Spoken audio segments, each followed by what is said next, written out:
اہم خبر ہے، وزیر اعظم عمران خان کا کہنا ہے کہ خیبر پختونخوا بلدیاتی الیکشن میں غلطیاں کی جس کی قیمت بھی چکائی۔ ٹویٹر پر اپنے پیغام میں ان کا کہنا تھا کہ غلط امیدواروں کا انتخاب شکست کا سب سے بڑا سبب بنا۔ انہوں نے دوسرے مرحلے سمیت پورے ملک کے بلدیاتی انتخابات کی خود نگرانی کرنے کا اعلان کیا ہے۔ ان کا کہنا ہے کہ دوسرے مرحلے میں پی ٹی آئی مضبوط ہو کر سامنے آئے گی۔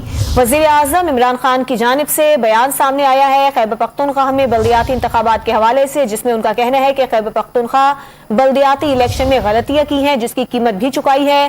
اپنے پیغام میں ان کا کہنا تھا کہ غلط امیدواروں کا انتخاب شکست کا سب سے بڑا سبب بنا۔ انہوں نے دوسرے مرحلے سمیت پورے ملک کے بلدیاتی انتخابات کی خود نگرانی کرنے کا بھی اعلان کیا ہے۔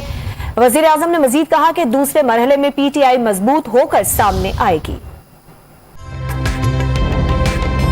تازہ ترین ویڈیوز کے لیے ہمارا یوٹیوب چینل سبسکرائب کر کے بیل آئیکن پریس کریے تاکہ آپ کو ملے ہر اپڈیٹ سب سے پہلے۔